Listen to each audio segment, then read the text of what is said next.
Welcome once again to Lehto's Law. Here's Steve Lehto. I did a story not so long ago about a woman in Florida who'd racked up some parking tickets in her own front yard.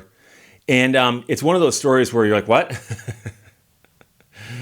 It turns out that the town in which she lives has a municipal ordinance against parking cars, quote unquote, on your lawn. And I'm not sure exactly how the statute's written, but whenever the parking and law enforcement of those kind of rules, municipal enforcement went around and they saw her yard, if there's a car that had one of its tires in the grass, they would make a note of it and then say that she's in violation of the city ordinance. And so they then sent her a bill for, $165,000 and said, hey, you've got a whole bunch of these violations here. $165,000 worth, would you please pay them? And she's fighting this. And so she filed a lawsuit against Lantana, which is where this is happening, Lantana, Florida. And she's won her first round in court, which is pretty cool. And this is from a press release from the Institute for Justice. They do a lot of good work there at the Institute. And Andrew Weimer wrote the press release. Homeowner facing a $100,000 parking violation wins first round of her lawsuit against Florida town. So the state court turns down Lantana's attempt to get the suit thrown out on the sky-high fines for the minor violations. And the lawsuit alleges that violates the Florida Constitution.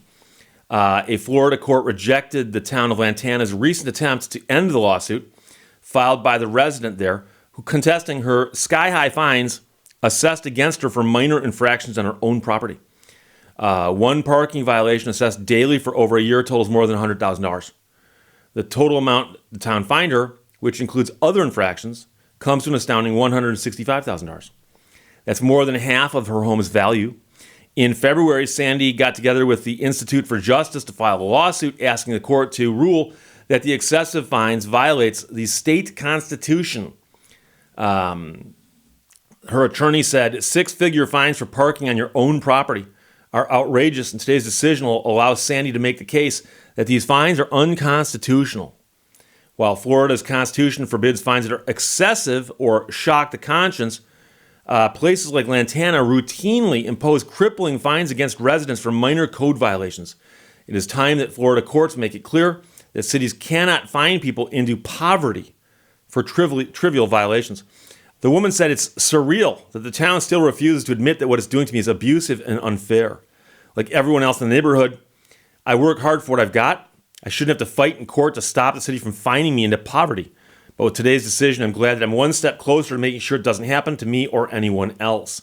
The $165,000 that Sandy owes is a result of daily fines that the city assessed for property code violations. Most of this amount is a result of the way Sandy's family parks their cars.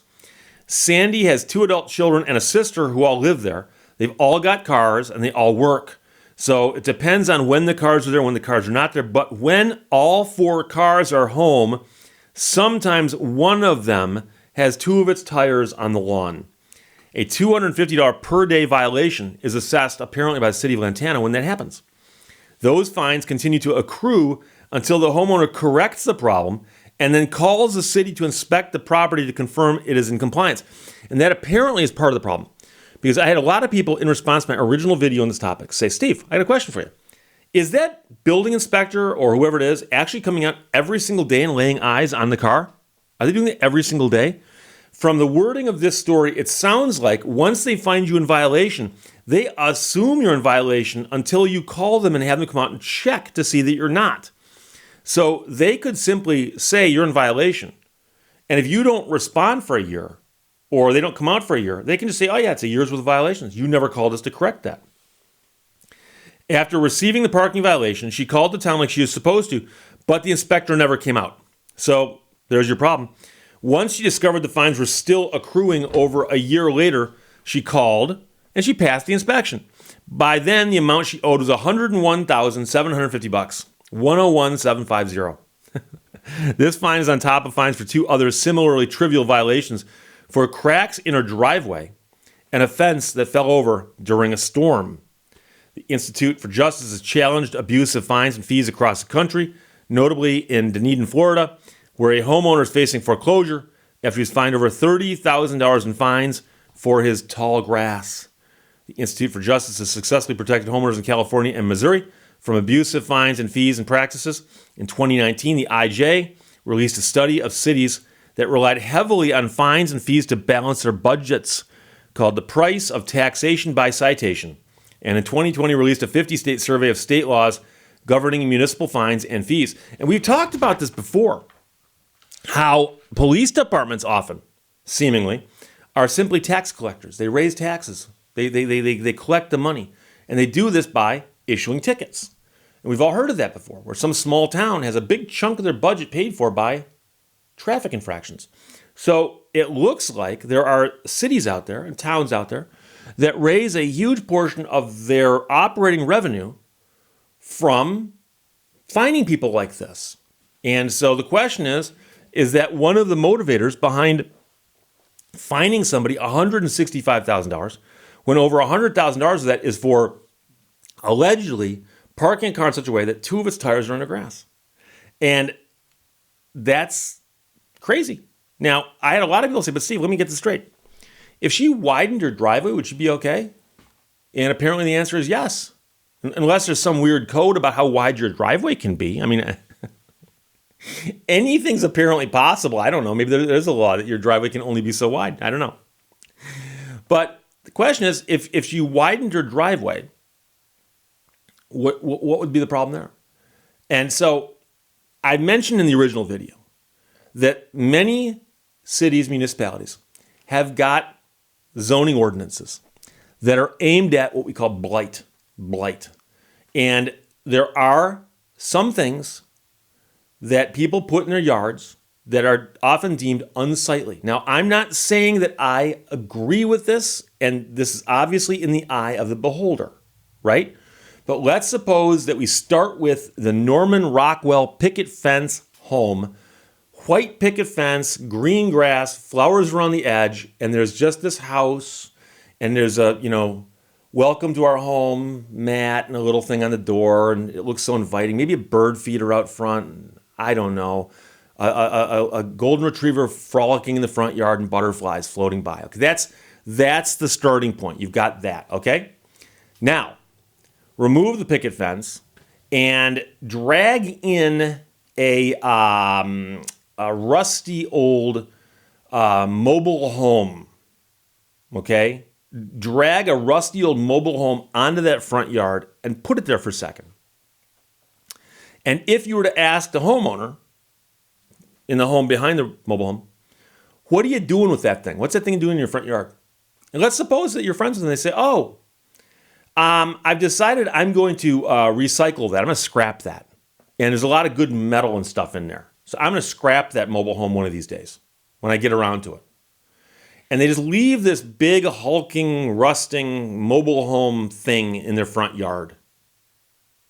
And it blocks the view of their house. Interestingly, it blocks their view of the street, too. Light works that way. So they've got this thing beached in their front yard. And let's assume for a moment it's as big as their house is. Okay, so there's this big, rusty thing in their front yard, and they've indicated they're not sure how long it's going to be there. But they're going to start tearing it apart and hauling the metal off to a scrapper because they want to recycle. It's good for the environment. There are many municipalities in America that would say you can't have something like that beached in your front yard and they'll give you a certain amount of time. Otherwise, you will get ticketed for a blight issue, an eyesore issue. And again, I'm not saying I have a problem with it necessarily. It all depends. It all depends. But I've also had people in my comment section say, Steve, my property, my home is my castle. I can do anything I want there. If I want to put a garbage dump in my front yard, I can do that. Again, it depends on where you live, because there are villages, municipalities, and cities that have laws like this. The laws are on the books. And so if you move into a place that has these laws in the books, you're going to be subject to the laws. If you don't like those laws, you have two choices. One is don't move into the neighborhood with those laws, or two, try to get those laws changed. And you obviously have the right to go to City Hall and say, hey, there's this blight law in the books. I think it's vague. I think it's wrong. I think my home is my castle, whatever it is. And I want to recycle mobile homes in my front yard. And apparently there's people who don't like that. I want to be able to do that. And you can get the laws changed. But in the situation with the woman in Florida, there's several problems here.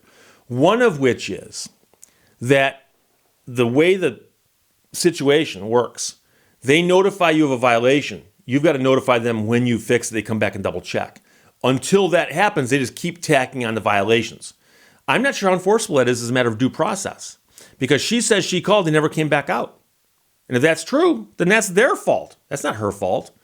But number two, the real question is, does the statute say you can't have tires touching the grass, or does it say you can't park on the lawn? And then the question is, are you really parking on the lawn if you've got a driveway and you've got a car parked in such a way that two of its wheels touch the grass, the other two are on cement, and the majority of the car is above the driveway? Is that car on the lawn or on the driveway? Is it both? And at which point does it become a problem? So the real issue here is I'm not sure how the law is drafted, how the statute's written, or the code is written. But if it simply says you can't park on the lawn, you have to ask yourself, was it really intended that let's suppose that your car is parked in such a way that it literally just ran over one blade of grass. One blade of grass was run over by your car. Is your car on the lawn? And what was the law intended to do? Because I suspect that when the law was written, they were imagining a situation where somebody's got a driveway, but instead of 4 cars, they've got 8. They park 4 cars in the driveway, they park 4 cars in the yard. Bunch of cars in the yard. Next thing you know, the front yard's a parking lot. And so I suspect that's what the law is aimed at. But, like I said, there's a couple problems here. And the other one, of course, is when somebody gets fined and fined and fined 365 days in a row, doesn't there come a time where you actually have to say, okay, we got to go to the next step? In other words, you don't just keep fining them until they're in the poorhouse. If the fines aren't designed to generate revenue, but they're designed to deter behavior, then maybe the city should actually take the next step, which is notify somebody. Hey, you keep breaking this law. We keep fining you. It doesn't seem to be working. What can we do to fix this problem? And go there. But they didn't go there. They never got beyond that because they simply fined her $165,000. So procedurally what happened is they fined her $165,000. She didn't pay it. So she filed a lawsuit with the help of the Institute for Justice. And when she filed her lawsuit to have the fines thrown out as unconstitutional under the Florida state constitution, the court there said to Lantana, this lawsuit is going to proceed. The city came in and said, we want this lawsuit thrown out. We don't think it has any merit. The court said, no, we're going to hear it on its merits. So it got past the first hurdle. So somewhere down the road, there will be a court hearing on this and possibly even a trial. And when that happens, I'll update you again. So right now, from the Institute for Justice's own press release, Andrew Weimer wrote it. Jeff sent it to me. Thanks a lot. Homeowner facing a $100,000 parking violation wins her first round of her lawsuit against a Florida town. Good news. Questions or comments, put it below. Let's talk to you later. Bye-bye. Thank you for watching Lehto's Law. Work gives you meaning and purpose, and life is empty without it.